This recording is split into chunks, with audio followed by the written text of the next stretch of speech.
భారత రాజ్యాంగ నిర్మాత, భారత రత్న, బోధిసత్వ శ్రద్ధేయ బాబాసాహెబ్ అంబేద్కర్ 129వ జన్మదిన శుభాకాంక్షలు. వారి చరణాలకు ప్రణామములు. సుప్రీంకోర్టు యొక్క మాజీ న్యాయమూర్తి శ్రీ రామస్వామి గారు మాట్లాడుతూ, ప్రతి యుగంలోనూ మహాపురుషులు జన్మిస్తారని, వారు సమాజ సేవలోనే జీవిస్తారనే విషయం బాబాసాహెబ్ అంబేద్కర్ జీవితం వల్ల మన కళ్ళ ముందు రుజువు అవుతుంది. బాబాసాహెబ్ అంబేద్కర్ జీ, అదే రకంగా డాక్టర్ కేశవ్ బలిరామ్ హెడ్గేవార్ సంఘ సంస్థాపకులు, వీరిరువురు తమ కోసం కాకుండా సమాజం కోసం జీవించారు, జాతి కొరకు జీవించారు. ఎవరైతే సమాజం కోసం జీవిస్తారో వారు చిరంజీవులు అవుతారని, వారు శాశ్వతంగా సమాజంలో జీవించి ఉంటారని వారు వక్కానించారు. బాబాసాహెబ్ అంబేద్కర్ మన ఆధునిక భారత నిర్మాణతలో ఒక మహానాయకులు. దేశ విభజన తర్వాత స్వతంత్ర భారతదేశంలో 560 సంస్థానాలు విడిపోకుండా భారతదేశంలో విలీనమయ్యే విధంగా ప్రయత్నం చేసి సర్దార్ పటేల్ భారతదేశం యొక్క అఖండత్వాన్ని, సమగ్రతని, ఏకతని కాపాడినటువంటి మహామనిషిగా, ఉక్కు మనిషిగా జాతి చరిత్రలో నిలిచిపోయారు. అదే రకంగా వేలాది సంవత్సరాలుగా కొన్ని కోట్ల మంది ప్రజలు, మన బంధువులు అంటరానితనం అనే అత్యాచారంతో బాధపడుతూ, వ్యధతో, దుఃఖంతో, బాధతో హిందూ సమాజం నుండి విడిపోయి క్రైస్తవులుగా, ముస్లింలుగా మారిపోకుండా హిందూ సమాజం యొక్క సమైక్యతను కాపాడిన మహనీయులు బాబాసాహెబ్ అంబేద్కర్. వారు బౌద్ధ ధర్మాన్ని స్వీకరించారు. ఆ రకంగా మన జాతిని కాపాడిన మహనీయులు బాబాసాహెబ్ అంబేద్కర్. బాబాసాహెబ్ అంబేద్కర్ గారు అత్యంత సామాన్యమైన కుటుంబంలో జన్మించారు. పరిస్థితులు అనుకూలంగా లేకపోయినప్పటికీ, బీదరికం ఉన్నప్పటికీ, ఒక వ్యక్తి కఠోర పరిశ్రమ ద్వారా, నిరంతర సాధన ద్వారా కష్టపడి ఎంత ఉన్నతమైన చదువులు చదవచ్చునో దానికి ఒక నమూనా బాబాసాహెబ్ అంబేద్కర్. వారు మన దేశంలో, విదేశంలోకి వెళ్ళి ఎంఏ, పిహెచ్డి, డిఎస్సి, బ్యారిస్టరేట్ లా, ఎల్ఎల్డి అని ఎన్ని ఉన్నతమైనటువంటి విద్యను అభ్యాసించారు. వారు సమాజ శాస్త్రము, సోషాలజీ, న్యాయశాస్త్రము, లా, అర్థశాస్త్రము, ఎకనామిక్స్, చరిత్ర, హిస్టరీ ఇవన్నీ కూడా అధ్యయనం చేసి ప్రపంచంలోనే మన దేశంలో ఒక గొప్ప మేధావిగా ఉన్నత పదవుల్ని, ఉన్నత స్థానాన్ని అలంకరించారు. అయితే ఇంత ఉన్నత చదువులు చదివిన బాబాసాహెబ్ విదేశాలకు వెళ్ళిపోకుండా తమ శక్తిని, తన బుద్ధిని, తన మేధాశక్తిని మన భారతదేశ సేవలోనే పూర్తిగా సమర్పించారు. ఒక రకంగా కొంతమంది వారిని అమాయకుడు అనుకోవచ్చు, కానీ అమాయకుడిగా కనపడ్డప్పటికీ వారు ఒక మహనీయులు, జాతికి అంకితమైన మహాపురుషులు.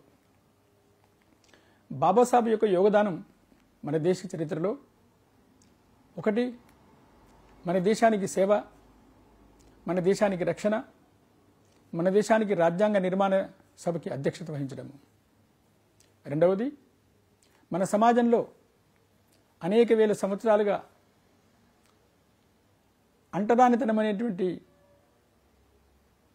ఒక అత్యాచారానికి గురవుతున్న ప్రజలలో చైతన్యాన్ని నింపడం, మేలుకొల్పడం. ఆనాటి పరిస్థితిలో సర్వసామాన్య సమాజంలో అస్పృశ్యత, అంటరానితనాన్ని పాటించడం అనేదే ధర్మం అనే ఒక భ్రమలో ఉన్నారు.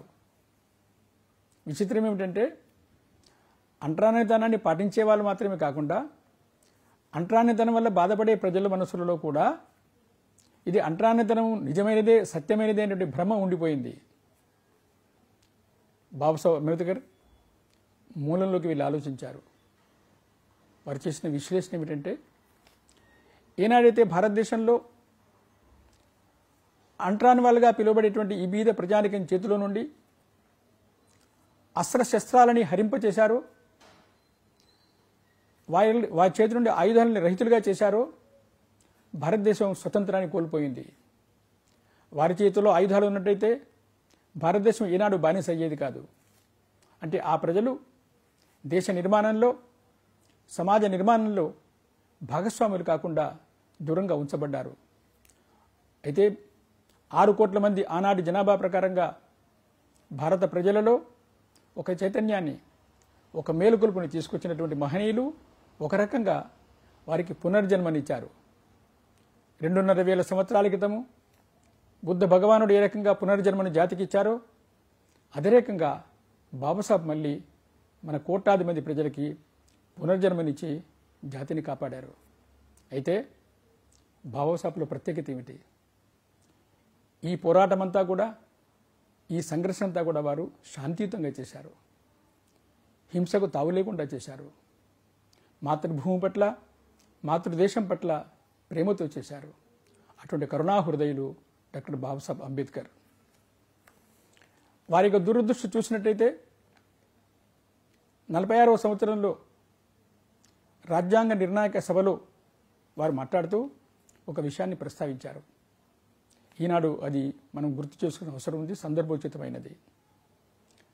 స్వతంత్ర భారతదేశంలో పరిపాలనా సౌలభ్యం కొరకు, for the convenience of administration, మనం అనేక చిన్న చిన్న రాష్ట్రాలుగా విభజించుకుంటున్నాం, వ్యవస్థ చేసుకుంటున్నాము. అది అవసరమైనది. అయితే ఎన్ని రాష్ట్రాలుగా విభజించుకున్నప్పటికీ మన దేశమంతా ఒకే జాతి, ఒకే ప్రేరణా స్రోతస్సు కలది అని ఒక జాతీయ భావనని, ఒకే ప్రజ, ఒకే సంస్కృతి మనది అని ఉట్టంకించారు వారు. Though we are carving out different states, we are only one nation and one people and one society. ఇది వారికి దురదృష్టి. ఇవాళ మనం సందర్భంలో చూసుకున్నట్టయితే కరోనా అత్యాచారం వచ్చిన తర్వాత భారతదేశం మొత్తం అంతా కూడా ఒకే విరాట్ పురుషులాగా నిలబడింది. సంవేదన కలిగిన కేంద్ర ప్రభుత్వము, బాధ్యతాయుతమైనటువంటి పరిపాలనా యంత్రాంగము, ప్రేమతో ఆత్మీయతతో ఉండేటువంటి స్వచ్ఛంద సేవా సంస్థలు, సేవాభావంతో పనిచేసే డాక్టర్లు, నర్సులు, సఫాయి కర్మచారులు, సామాజిక ధార్మిక సేవా సంస్థలన్నీ కలిపి ఏక హృదయంతో మన దేశం మొత్తంలో సేవ చేస్తున్న సంగతి మనందరికీ తెలుసు. ఆ రకంగా ఆ రోజున బాబాసాహెబ్ మన దేశం ఒక జాతి అని, ఒకే జాతి అని, ఒకే ప్రజ అని మన సమాజానికి దురదృష్టినిచ్చారు. అదే రకంగా రాజ్యాంగ నిర్ణాయక సభలో వారు మాట్లాడుతూ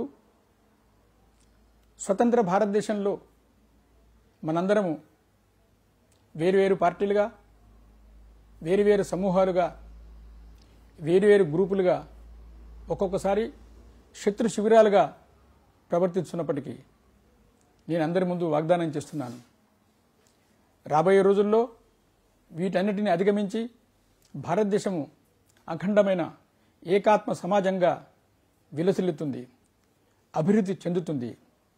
ఇటువంటి ఏకాత్మ అఖండమైన సమాజంగా నిర్మాణం కావడంలో భారతదేశాన్ని ఏ శక్తి ఆపలేదనే విశ్వాసం నాకు. అదే రకంగా బాబాసాహెబ్ బెల్గాంలో మాట్లాడుతూ నాకు సవర్ణ హిందువులుగా పిలువబడే పెద్దలతో కొంత అభిప్రాయ భేదం ఉన్నప్పటికీ లేదా వ్యతిరేకత ఉన్నప్పటికీ నేను సభాముఖంగా వాగ్దానం చేస్తున్నాను, మన మాతృభూమి రక్షణ కోసమై నా సర్వస్వాన్ని అర్పించి, నా ప్రాణాలు అర్పించైనా సరే పోరాడతాను జీవితాంతం కూడా అని వాగ్దానం చేశారు. ఆ రకంగా బాబాసాహెబ్ అంబేద్కర్ తన జీవితం మొత్తంలో ఒక దిశనిచ్చారు. స్వరాజ్య సంగ్రామంలో బాబాసాహెబ్ యొక్క దృష్టి, ఆంగ్లేయులు దుష్టబుద్ధితో విభజించు పాలించు అనేటువంటి దుష్ట నీతితో ముస్లిం లీగ్ను రెచ్చగొట్టి కాంగ్రెస్ నుండి స్వరాజ్య సంగ్రామం నుండి దూరం చేసిన మాట అందరికీ తెలుసు చరిత్రలో. అదే రకంగా దళిత బంధువులు ఎవరైతే అత్యాచారానికి గురయ్యారో వారిని కూడా దూరం చేసే కుట్ర బ్రిటిష్ ప్రభుత్వం చేసింది. 1917వ సంవత్సరంలో బ్రిటిష్ ప్రభుత్వం నుంచి భారతదేశ వ్యవహారాల మంత్రిగా ఉండే మాంటెక్ యొక్క పర్యటన జరిగింది. 17వ సంవత్సరంలో మద్రాస్ ప్రెసిడెన్సీలో ఉండేటువంటి పంచమ కల్వి అనే ఒక దళితుల సంస్థ వారి విజ్ఞాపనను ఇచ్చింది. ఆ రోజున బ్రిటిష్ సామ్రాజ్యంలో అంతర్భాగంగా అత్యధికమైన అధికారాలు ఇవ్వడం కోసం వారు ప్రయత్నం చేస్తున్నారు. అందులో ఆ పంచమ కల్వి మన దళిత పెద్దలు విజ్ఞాపన చేసింది ఏమిటంటే, కప్ప పిల్లలను పాముల పిల్లలను అన్నిటిని కూడా త్రాచుపాములుగా తినేస్తుండేటువంటి బ్రాహ్మణుల వంశానికి ఇంకా ఎక్కువ అధికారాలు ఇవ్వకుండా మమ్మల్ని వాళ్ళు హింసించకుండా మమ్మల్ని కాపాడండి అని వారు రాజకీయమైన విజ్ఞాపనని విదేశీ ప్రభుత్వానికి ఇచ్చారు. ఈ 17వ సంవత్సరంలో నాటి స్థితి రాజకీయ నేపథ్యం ఇది. కానీ అదే సమయంలో బాబాసాహెబ్ అంబేద్కర్ తన సంపూర్ణ జీవితాన్ని తన కోసం మాత్రమే కాకుండా జాతి సేవలో సమాజ సేవలో సమర్పించడం కోసం సంకల్పించారు. వారి మధ్యలో లండన్ వెళ్ళారు, మళ్ళీ తిరిగి వచ్చారు. వచ్చిన తర్వాత 27వ సంవత్సరంలో నాగ్పూర్లో దళిత కాంగ్రెస్ సభ జరిగింది. దానికి వారు అధ్యక్షత వహించారు. ఆ సభలో వారు మాట్లాడుతూ, సోదరులారా, సోదరిమణులారా, బ్రిటిష్ ప్రభుత్వం సమయంలో మనకేం జరిగింది? 19వ శతాబ్దంలో మొదటి 25 సంవత్సరాల కాలంలో కరువులు సంభవించాయి. 25 లక్షల మంది చనిపోయారు. రెండవ 25వ సంవత్సరాల కాలఖండంలో కరువులు వచ్చాయి. 50 లక్షల మంది చనిపోయారు. శతాబ్దపు ఆఖరి 25 సంవత్సరాల కాలఖండంలో 6 కరువులు వచ్చాయి. సుమారుగా 2,60 లక్షల మంది చనిపోయారు. ఇదేనా పరిస్థితి? ఈ పరిస్థితిలో మనకు సుఖం ఉన్నదా? బ్రిటిష్ ప్రభుత్వం పోయేంత వరకు కూడా మనకు మోక్షం లేదు. ఏ రకమైన భ్రమ లేకుండా బ్రిటిష్ ప్రభుత్వాన్ని పారద్రోలి స్వరాజ్యమే లక్ష్యంగా అందరూ స్వీకరించాలని నేను ప్రార్థిస్తున్నాను అని ఒక నూతన దిశనిచ్చారు. 17వ సంవత్సరంలో పంచమ కల్వి ఏ నేపథ్యంలో ఉన్నారో 27వ సంవత్సరంలో బాబాసాహెబ్ ఒక నూతన దిశని మన సమాజానికి ఇచ్చారు. 30వ సంవత్సరంలో మొదటి రౌండ్ టేబుల్ కాన్ఫరెన్స్ జరిగింది. బ్రిటిష్ ప్రభుత్వానికి ఈ బాబాసాహెబ్ అంబేద్కర్ యొక్క అంతరంగం తెలియని కారణంగా వారిని ఆ సభలకు ఆహ్వానించారు. బాబాసాహెబ్ వెళ్ళారు. బాబాసాహెబ్ లండన్లో వెళ్ళి రౌండ్ టేబుల్ కాన్ఫరెన్స్లో మాట్లాడుతూ 150 ఏళ్ల బ్రిటిష్ ప్రభుత్వ పాలనలో మాకేమొచ్చింది? గ్రామాల్లో బావిలోంచి నీళ్లు తోడుకోలేము, దేవాలయాలకు ప్రవేశం లేదు, పోలీసు శాఖలో ఉద్యోగం చేయడానికి మాకు ప్రవేశ అర్హత లేదు. ఏమైనా మార్పు వచ్చిందా? ఏ మార్పు లేదే. కాబట్టి మాకు కావాల్సింది బ్రిటిష్ ప్రభుత్వంలో ఉంటూ ఎక్కువ అధికారాలు కాదు, మాకు మాదైన ప్రభుత్వం కావాలి, మాదైన రాజ్యాంగం కావాలి. మీరు నిర్ణయం చేయడము, మేము అమలు చేయడం అనే దానికి కాలము చెల్లింది. మా దేశంలో మా ప్రజల చేత, మా ప్రజల వలన, మా ప్రజల కొరకు నడిపే ప్రభుత్వం కావాలి, మాకు స్వతంత్రం కావాలి అని నిర్ద్వంద్వంగా ప్రకటించారు. ఈ ప్రకటనతో బ్రిటిష్ వాళ్ళు ఆశ్చర్యపోయారు. కాంగ్రెస్ నాయకులు కూడా నివ్వెరపోయారు. ఆ రకంగా విశుద్ధమైనటువంటి దేశభక్తి, స్వతంత్రం పట్ల స్పష్టమైనటువంటి దిశని బాబాసాహెబ్ ఇచ్చారు. ఇది స్వతంత్ర పోరాటంలో వారిచ్చినటువంటి దిశ మన సమాజానికి. శ్రద్ధేయ బాబాసాహెబ్ అంబేద్కర్ జీ పోరాట చరిత్ర, సామాజిక రంగంలో సామాజిక న్యాయము, సామాజిక సమత కొరకు నిరంతరం వారు శాంతియుతంగా పోరాటం చేస్తూనే వచ్చారు. 1927వ సంవత్సరంలో మహాదాని గ్రామంలో అక్కడ చెరువు నీటిని తాగడానికి దళిత బంధువులంతా కలిసి కొంతమంది సమతా దృష్టికి కలిగినటువంటి సవర్ణులుగా పిలువబడే హిందువులందరూ కలిసి బావి దగ్గరికి వెళ్ళారు నీళ్లు తాగడానికి. అయితే దురదృష్టము, చాందుచులైన కొంతమంది కర్రలతో దాడి చేశారు, హింస చేశారు. దళిత యువకులు పెద్ద సంఖ్యలో ఉన్నారు. అకస్మాత్తుగా వచ్చిన దాడి ఊహించని కారణంగా దళిత యువకులు రెచ్చిపోయి ప్రత్యాక్రమణ చేయబోయారు. కానీ బాబాసాహెబ్ కరుణా హృదయులు, హిందూ సమాజం పట్ల ప్రేమ గల వ్యక్తి వారు అందరినీ వారించారు. హింస జరగనివ్వలేదు. దానివల్ల నెత్తురు ముడగ పూర్తిగా నివారించబడింది. అయితే ఆ రోజున నీటిని తాగనివ్వలే సరిగదా, ఆ తర్వాత ఒక 108 కుండల నీళ్ళు తీసేసి ఆవు పేడతో, ఆవు మూత్రంతో, ఆవు నెయ్యితో ఆ చెరువుని శుద్ధీకరణ చేశారు. తాము ముట్టుకుంటేనే నీరు అపవిత్రమైపోతుంది శుద్ధి చేసిన తతంగాన్ని చూసి బాబాసాహెబ్ హృదయం తీవ్రంగా క్షోభించింది.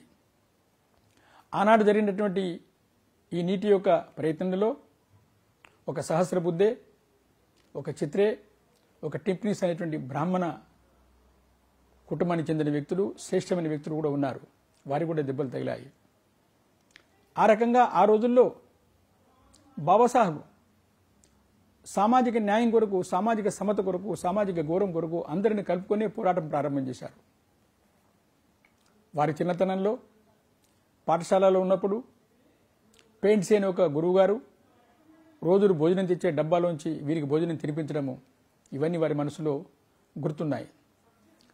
ఆ రకంగా ఆ రోజు దాడి చేసిన వ్యక్తుడికి తర్వాత కాలంలో న్యాయస్థానంలో శిక్ష పడిన మాట వాస్తవమే. కానీ బాబాసాహెబ్ ఆలోచించడం ప్రారంభం చేశారు. 30వ సంవత్సరంలో నాసిక్లో కాలారా మందిరంలో దర్శనం కోసం వెళ్ళారు. మేము రామభక్తులము, రాముడి దర్శనం కావాలని ప్రతిమలాడారు. రథయాత్రలో ఘర్షణ జరిగింది. దర్శనం ఇవ్వలేదు సరిగదా. 1 సంవత్సరం పాటుగా దేవాలయం మొత్తాన్ని మూసివేశారు. బాబాసాహెబ్ ఆశ్చర్యపోయారు. రామభక్తులకు దర్శనానికి అవకాశమే లేదే, మేము హిందువులుగా జన్మించామే అని ఎంతో బాధపడ్డారు, వ్యథ చెందారు. ఇలా ప్రతి పోరాటంలో కూడా శాంతియుతంగా ముందుకెళ్తున్నప్పుడు 35వ సంవత్సరంలో ఒక దళిత జనసభ జరిగింది. అక్కడ చర్చించారు. ఎంత ప్రయత్నం చేసినప్పటికీ, ఎంత ప్రాధాయపడ్డప్పటికీ హిందూ సమాజంలో మార్పు రావడం లేదే. స్వతంత్రంగా జీవించే హక్కు మాకు కూడా ఉందే, హిందువులుగా దేవాలయం వెళ్ళే హక్కు మాకు కూడా ఉందే. మా ప్రమేయం లేకపోయినప్పటికీ హిందువులుగా జన్మించిన తర్వాత హిందువులుగా హక్కుల్ని, అధికారాన్ని అనుభవించేటువంటి అవకాశం మాకు లేనప్పుడు హిందూ సమాజంలో ఉండడం ఏమిటి? కాబట్టి రాబోయే రోజుల్లో నేను హిందూ మతంలో మరణించను, మతం మారుతాను అని ఒక ప్రకటన వారు చేయడం జరిగింది. ఎప్పుడైతే బాబాసాహెబ్ అంబేద్కర్జీ ఈ ప్రకటన చేశారో హిందూ సమాజంలో కలవరం ప్రారంభమైంది. సావర్కర్ లాంటి పెద్దలు కూడా వారిని వారించే ప్రయత్నం చేశారు. మసూర్కర్ మహారాజు కూడా వారికి సందేశాన్ని పంపారు. అయితే ఈ ప్రకటనతో ఒకంత ప్రభావం కనపడింది. మైసూరు మహారాజా దసరా ఉత్సవాలలో హరిజనులు కూడా గౌరవంగా పాల్గొనవచ్చునని వెంటనే పిలుపునిచ్చారు. అదే రకంగా కేరళలో తిరువాన్కూర్ మహారాజా 1600 దేవాలయాల్లో హరిజనులకు సగౌరవంగా ప్రవేశం ఉంటుందని ఒక శాసనాన్ని చేశారు. ఆ రకంగా మార్పులు వస్తున్నమాట వాస్తవమే. కానీ బాబాసాహెబ్ మనస్సు, అంతరంగము నిరంతరము ఆలోచనకు గురైంది. ఏమి చేయాలి, ఎలా చేయాలని. అయితే ఎప్పుడైతే బాబాసాహెబ్ ప్రకటన చేశారో వెంటనే మహమ్మదీయులందరూ కూడా సంబరపడ్డారు. భారతదేశంలో, హిందూ దేశంలో హిందుత్వానికి సమాధి కట్టే సమయం ఆసన్నమైందని సంబరపడ్డారు. క్రైస్తవ సమాజము బాబాసాహెబ్ క్రైస్తవాన్ని స్వీకరించినట్టయితే మా ప్రభావం పెరుగుతుంది భారతదేశంలో అని వారు కూడా ఎంతో ఆశపడ్డారు. అయితే బాబాసాహెబ్ మాత్రము దానికి భిన్నంగా ఆలోచించారు. వారు సభలో మాట్లాడుతూ మతం మారినంత మాత్రాన మనం స్వర్గంలో వెళ్ళి పడతామని, ఎగసి పడతామని భ్రమలకు లోను కాకండి. ఏ మతంలో మారినప్పటికీ సంఘర్షణ ద్వారా, నిరంతరము పరిశ్రమ ద్వారా మనం ముందుకు వెళ్ళవలసిందే అని ఉద్ఘోటించారు. మనిషికి మనస్సు ఉంది, మనిషికి శీలం కావాలి. మనిషి కేవలం తిండి కోసం బతకడం లేదు, మనిషి మర్యాద కోసం, మనిషి గౌరవం కోసం బతకాలి, మాన మర్యాదల్ని కాపాడుకోవాలి. అప్పుడు వెంటనే వారు ఎడ్యుకేట్, ఆర్గనైజ్ అంటే ఎజిటేట్, చదువుకోవాలి, విద్యార్థులు చదువుకోవాలి, మహిళలు చదువుకోవాలి, మనం సంఘటితం కావాలి. మనము సంఘటితమైన తర్వాత నిరంతరం పోరాటం చేయాలి. అయితే పోరాటం శాంతియుతంగా చేయాలి అని వారు ప్రబోధన చేస్తూ వచ్చారు. ఈ రకంగా బాబాసాహెబ్ జీవితంలో మతం మారడం అనే ఒక ప్రక్రియ ఉంది, ఒక అత్యద్భుతమైనది. మన దేశం యొక్క సమగ్రతకి దిశనిచ్చింది. అయితే వారి చివరికి ఆలోచించి ఒక మాట చెప్తుంటారు, నిజాం నవాబ్ కూడా ఎన్నో కోట్ల వరకు ఇచ్చే ఆశ చూపించారని ఇస్లాంలోకి వెళ్ళినట్టయితే క్రైస్తవ దేశాలు ప్రయత్నం చేశాయి. కానీ వారు చివరికి బౌద్ధాన్ని స్వీకరిస్తున్నానని ప్రకటన చేశారు. బౌద్ధాన్ని స్వీకరించే ముందు, బౌద్ధ ధర్మాన్ని స్వీకరించే ముందు 53వ సంవత్సరం జనవరి మన విజయదశమి రోజున నాగ్పూర్లో పెద్ద కార్యక్రమం జరిగింది. ఆ కార్యక్రమానికి ముందు రోజు మాననీయ దత్తోపంత్ ఠింగ్డేజీ సంఘ ప్రచారకులు, ఇప్పుడు స్వర్గస్థులయ్యారు వారు, ఆనాడు వారి యువకులు, వారికి బాబాసాహెబ్ అంబేద్కర్తో చాలా సన్నిహితమైన సంబంధం ఉండేది. ముందు రోజు రాత్రి బాబాసాహెబ్ దగ్గరికి వెళ్ళి, బాబాసాహెబ్, గడిచిన కాలంలో అన్యాయం జరిగిన మాట వాస్తవమే, కానీ గత కొద్ది సంవత్సరాలుగా, దశాబ్దాలుగా అన్యాయాన్ని దూరం చేసి సమత మమతల ఆధారంగా సమాజాన్ని నిర్దోషంగా నిర్మాణం చేయాలనే ప్రయత్నం జరుగుతుంది, అది మీ దృష్టికి రాలేదా అని ప్రశ్నించారు. వెంటనే బాబాసాహెబ్ చిరునవ్వు నవ్వుతూ, నా దృష్టికి రాలేదని నీవెందుకు అనుకుంటున్నావు? నీవు చెప్పేది ఆర్ఎస్ఎస్ గురించే కదా. చూడు, ఆర్ఎస్ఎస్ ప్రారంభమైంది 28 సంవత్సరాలైంది. మీరు 27 లక్షలు 28 లక్షల మంది ఉంటారు. మీ పని శ్రేష్టమైనదే. అయితే ఇలా మెల్లిగా పోతే ఇంకెంతకాలం పడుతుంది? చూడు, నా ప్రజలకు అన్యాయం జరిగింది, మా ప్రజలు దోచుకోబడ్డారు, అత్యాచారానికి గురి అయినారు. ఈ రోజున వాళ్ళు మేలుకొల్పు వచ్చింది, చైతన్యం వచ్చింది. వారు ఆక్రోషంతో, ఆవేశంతో ఏమైనా చేయవచ్చును. నా వయస్సు పెరుగుతోంది, నేను కూడా వృద్ధాప్యంలోకి వచ్చాను. ఆవేశంతో, ఆక్రోషంతో ఉన్నప్పుడు నా ప్రజలు కమ్యూనిజం వైపు వెళ్ళే అవకాశం ఉంది.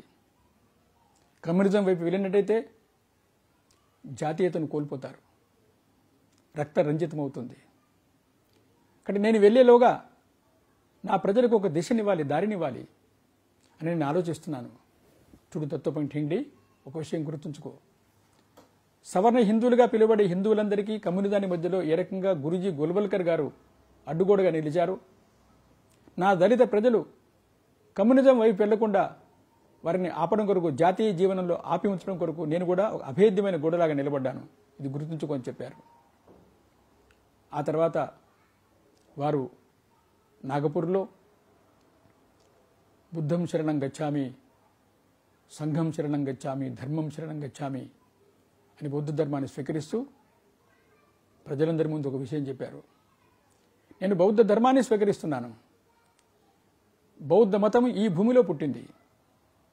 బౌద్ధ మతం హిందూ సంస్కృతిలో అంతర్భాగం, అది భారతీయ సంస్కృతి అంతర్భాగం. అది నేను గాంధీజీకి మాటిచ్చున్నాను, నా దేశ సమైక్యతకు, నా దేశ చరిత్రకు ఏ రకమైన హాని కలగనివ్వననేది. నేను చేస్తున్న మహోపకారం ఇది. బౌద్ధ ధర్మాన్ని స్వీకరించడం వల్ల ప్రేమ, కరుణ ద్వారా ప్రపంచం మొత్తానికి శాంతినిచ్చే సందేశాన్ని ఇచ్చేటువంటి దృష్టితో నేను ప్రయత్నం చేస్తున్నాను అని ఉద్ఘాటించారు. ఆ రకంగా వారు బాబాసాహెబ్ బౌద్ధ ధర్మాన్ని స్వీకరించి మన సమాజాన్ని మొత్తం కాపాడారు. ఇది బౌద్ధ మతము, మేము నవబౌద్ధులమని బాబాసాహెబ్ ఉద్ఘోషించారు. మన జాతి జీవితంలో ఆనాడు బాబాసాహెబ్ మన ప్రజలు, మన దళిత ప్రజలు ఆక్రోశం వల్ల, ఆవేశం వల్ల అటు క్రైస్తవాన్ని, ఇస్లాం గాని స్వీకరించకుండా ఉండేట్టుగా ప్రయత్నం చేశారు. వారు మాట్లాడుతూ చెప్పారు, ఒకసారి క్రైస్తవాన్ని, ఇస్లాంని స్వీకరించినట్టయితే నా దళిత ప్రజలు జాతీయ జీవనం నుంచి దూరం అవుతారు, వారి జాతీయ జీవనం కొనసాగాలి. నేను కనుక తొందరపడి వారికి ఒక దారిని ఇవ్వకపోయినట్టయితే, నా ప్రజలు కనుక కమ్యూనిజంలో చేరిపోయినట్టయితే, ఆ తర్వాత మీరు ఎంత ప్రయత్నించినప్పటికీ వారిని తిరిగి మళ్ళీ జాతీయ జీవనంలో తీసుకురాలేరు అని చెప్పారు వారు. అప్పుడు వారు చెప్తూ, ధర్మం అంటే నాకు నమ్మకం లేదని కొంతమంది అనుకుంటున్నారు. కాదు, ధర్మం మీద నాకు పూర్తి విశ్వాసం ఉంది. ధర్మం అంటే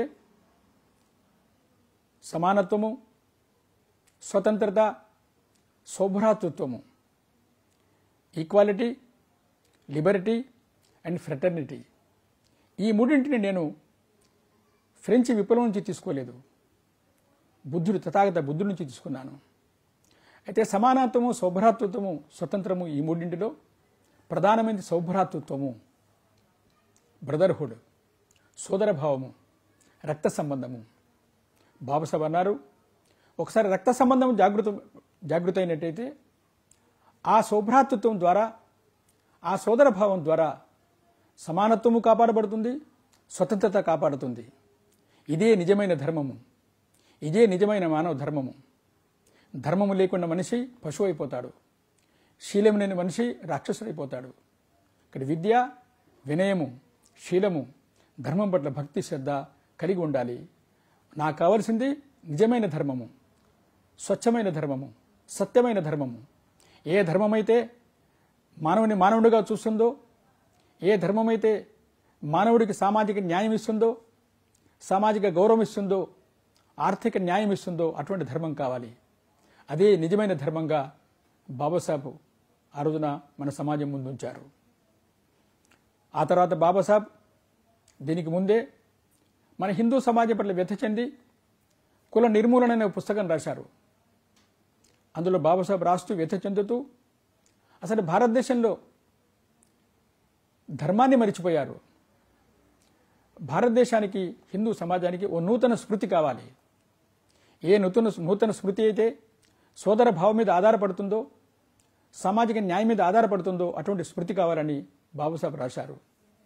అయితే చూడండి, ఆనాడు బాబాసాహెబ్ రాశారు, చివరికి నూతన స్మృతి కావాలని కోరారు వారు కూడా. 69వ సంవత్సరంలో ఉడిపిలో విశ్వ హిందూ పరిషత్కు ఆధ్వర్యంలో శంకరాచార్య, వల్లభాచార్య, రామానుజాచార్య, సిక్, జైన, బౌద్ధ గురువులందరూ కలిసి ఒక నూతన స్మృతిని సమాజానికి ఇచ్చారు. హిందవ సోదరా సర్వే నహిందుర్ పతితోద్భవేత్, మమ దీక్ష హిందూ రక్ష, మమ మంత్ర సమానత. ఏ నూతన స్మృతి కావాలని బాబాసాహెబ్ కోరుకున్నారు, అయితే అది వచ్చింది 69వ సంవత్సరంలో. చూడండి, హిందూ సమాజంలో మార్పు వస్తుంది, కానీ మెల్లిమెల్లిగా వస్తుంది. ఇది బాబాసాహెబ్ కోరిన కోరిక ఆ రోజున. ఆ రకంగా బాబాసాహెబ్ ధర్మం పట్ల విశ్వాసంతో, శ్రద్ధతో, భక్తితో ముందుకెళ్లారు. రాజ్యాంగ సభలో బాబాసాహెబ్ మాట్లాడుతూ, ఈరోజు మనం స్వతంత్ర భారతదేశంలో ఒక నూతన పదార్పణ చేయబోతున్నాం. అందరి ప్రజలకి రాజకీయంగా సమానమైన ఓటు హక్కు లభించింది. కానీ ప్రజలందరికీ ఆర్థిక న్యాయం కలగాలి, సామాజిక న్యాయం కలగాలి అని ప్రబోధించారు.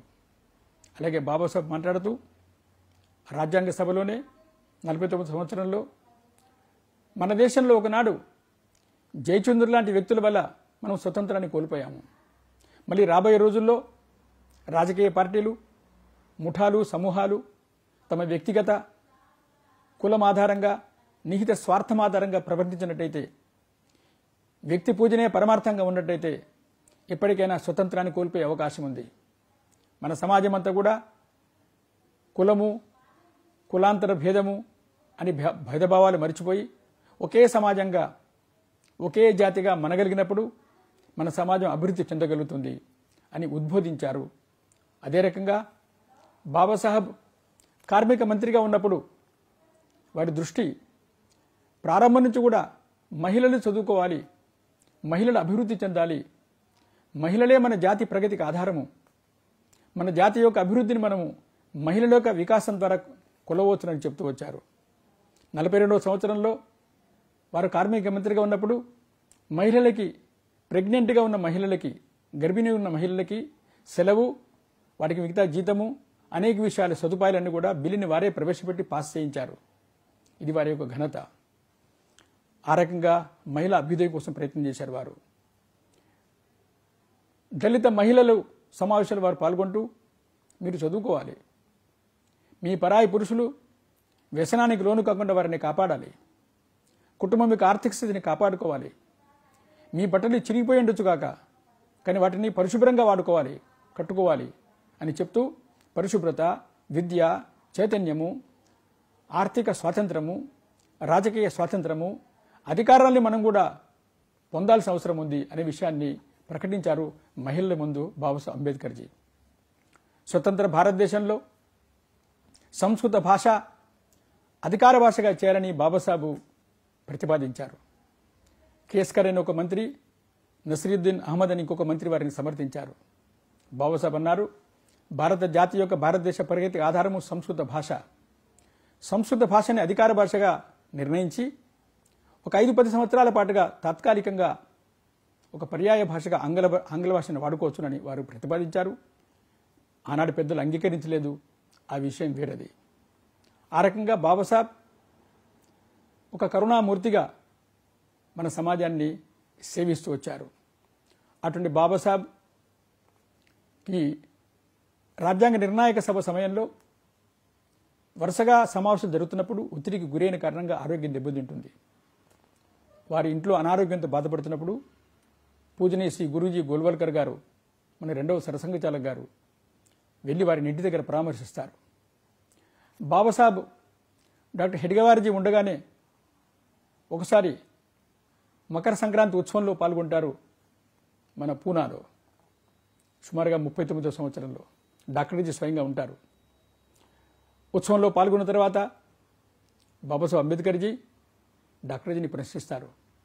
సంఘంలో ఉన్న వాళ్ళందరూ బ్రాహ్మణులేనా అని ప్రశ్నిస్తారు. డాక్టర్జీ చిరునవ్వు నవ్వుతూ, సంఘంలో స్వయంసేవకులందరూ సిద్ధాంతాన్ని, ధ్యేయాన్ని ప్రచారం చేస్తున్నప్పుడు బ్రాహ్మణులుగాను, శారీరక వ్యాయామం చేస్తున్నప్పుడు క్షత్రియులుగాను, నిధులు వ్యవస్థ పనిచేస్తున్నప్పుడు వైశ్యులుగాను, పరిశుభ్రత పనులను చేస్తున్నప్పుడు శూద్రులుగాను అన్ని పనులు చేస్తుంటారు, అందరూ అవుతారు. ఇక్కడ మనందరం హిందువులమే, మనందరం ఒకే జాతి వారమనే భావనని నొక్కి వక్కానిస్తూ దాని ద్వారా సంపూర్ణ సమాజాన్ని సంఘటన చేస్తున్నామని డాక్టర్జీ వివరించారు. బాబాసాహెబ్ అంబేద్కర్జీ సంతోషపడి ఆ కార్యక్రమంలో అందరూ కలిసిమెలిసి ఉండడము, ఏకాత్మతాపూర్ణమైన వాతావరణం చూసి దాన్ని ప్రశంసించారు. వారన్నారు, మహారాష్ట్రలో కొంత ఛాందసమైనటువంటి ప్రభుత్వం ఉండేటువంటి ఈ సమయంలో కులరహితంగా ఏకాత్మతా భావంతో హిందూ సమాజాన్ని సంఘటన చేయడము ఎంతో ప్రశంసనీయమైనదని డాక్టర్జీని సంఘాన్ని ఆ రోజున ప్రశంసిస్తారు.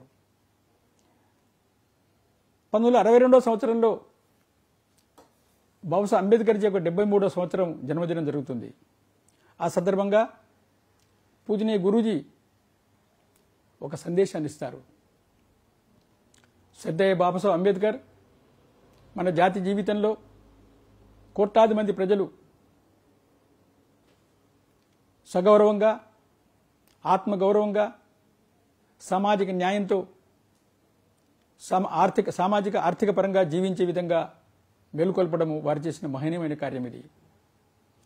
స్వామి వివేకానంద పిలుపునందుకొని దుఃఖంతో దైన్యంతో బాధపడే ప్రజలకు సేవ చేయడమే నిజమైన సేవగా అనుకొని బాబాసాహెబ్ తమ సంపూర్ణ జీవితాన్ని ఒక పెద్ద భాగమైన హిందూ సమాజంలో భాగమైన ప్రజలకి సేవ చేశారు. వివేకానంద చెప్తూ, బుద్ధ భగవానుడి కరుణ, శంకరాచార్య ప్రజ్ఞ ఈ 2 తోడైనప్పుడు మాత్రమే జాతికి సేవ కలుగుతుందని చెప్పారు వారు. అందుకనే బాబాసాహెబ్ అంబేద్కర్జీ బౌద్ధాన్ని స్వీకరించారు. బుద్ధుడు హిందూ సమాజం నుండి సాంఘిక దురాచారాల మీద దాడి చేశారు. అయితే బుద్ధుడు హిందూ సమాజం నుంచి వేరుపడే ప్రయత్నం చేయలేదు. అదే రకంగా బాబాసాహెబ్ అంబేద్కర్జీ తమ కరుణ, తమ ప్రేమ, ఆత్మీయత ద్వారా హిందూ సమాజం నుండి సాంఘిక దురాచారాల మీద తిరుగుబాటు చేశారు. హిందూ సమాజాన్ని నిర్దోషంగా, నిర్మలంగా, స్వచ్ఛంగా ఉంచే ప్రయత్నం చేశారు.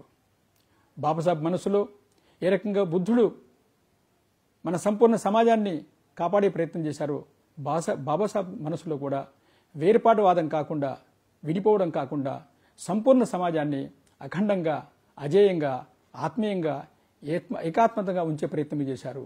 అటువంటి బుద్ధుడికి మనం ఎంతో రుణపడి ఉన్నాము. వారి రుణాన్ని మనం తీర్చుకోలేము. దాన్ని ఆచరించడమే మనందరి యొక్క శిరోధార్యమని పూజనీయ గురూజీ వారి శ్రద్ధాంజలి ఘటించారు. నేడు ఈ తరుణంలో పూజ్యులు బాబాసాహెబ్ అంబేద్కర్జీ వారి చెందిన జాతీయ ఏకాత్మత, సామాజిక న్యాయము, సామాజిక సమత మన సమాజంలో ఇప్పటికీ నూతన స్మృతి వచ్చిన తర్వాత కూడా సంపూర్ణ సమాజంలో ఏ మార్పు రావాలో అలాంటి మార్పు కోసం మనందరం ప్రయత్నం చేయడమే నిజమైన శ్రద్ధాంజలి. ఈ సమయంలో మనము సంఘం యొక్క 3వ సరసంఘచాలక పూజనీయ బాలసాహెబ్ దేవరాజీ చెప్పిన మాటను గుర్తు చేసుకోవాలి. వారు పూనాలో మాట్లాడుతూ అస్పృశ్యత, అంటరానితనమే నేరం పాపం కాకపోతే ప్రపంచంలో మరేది పాపం కాదని చెప్పారు. పూజనీయ శ్రీ గురూజీ అంతకుముందే వర్ణ వ్యవస్థ, కులాల అహంకారం అనేది జీర్ణమైపోయింది, శీర్ణమైపోయింది. ఇది దానంతరం అదే పోతుంది. ఇటువంటి అంటరానితనం అనేది ఎక్కడ ఉండే బండరాయి కాదు. ఇది మన సమాజంలో కొంతమందిలో ఉన్నటువంటి మేము పెద్దలమని అహంకార భావన. ఆ భావనను దూరం చేసి ప్రేమ ద్వారా, కరుణ ద్వారా, రక్త సంబంధం ద్వారా మన ఇంటి దగ్గర, మన చుట్టుపక్కల కుటుంబాలలో, మన గ్రామాలలో, మన పట్టణాలలో, మనందరి మనసులలో కూడా మనందరము ఒకే రక్తం పంచుకొని పుట్టాము, ఒకే భారతమాత సంతానం అనే భావనతో ముందుకెళ్లడమే నేడు మనందరం చేయవలసిన పని. ఒక అదృష్టం ఇవాళ దేశం మొత్తంలో కరోనా సమయంలో అందరూ సామాజిక సంస్థలు, ధార్మిక సంస్థలు, సేవా సంస్థలందరూ కూడా అత్యంత బీదవాళ్ళందరికీ ప్రభుత్వంతో పాటుగా భోజనం కానీ, రేషన్ కానీ ప్రేమతో ఇవ్వడం, కరోనా భయంతో ఉన్నప్పుడు కూడా ధైర్యంతో వెళ్ళి ఇవ్వడం అనేది, సఫాయి కర్మచారులకు సన్మానం చేయడం అనేది, హారతి ఇవ్వడం అనేది ఇది ఈ దిశలో ముందుకెళ్తుందని భావిస్తూ ఆ మహనీయుడు జాతి నిర్మాత బాబాసాహెబ్ అంబేద్కర్కి శ్రద్ధాంజలి ఘటిస్తూ సెలవు.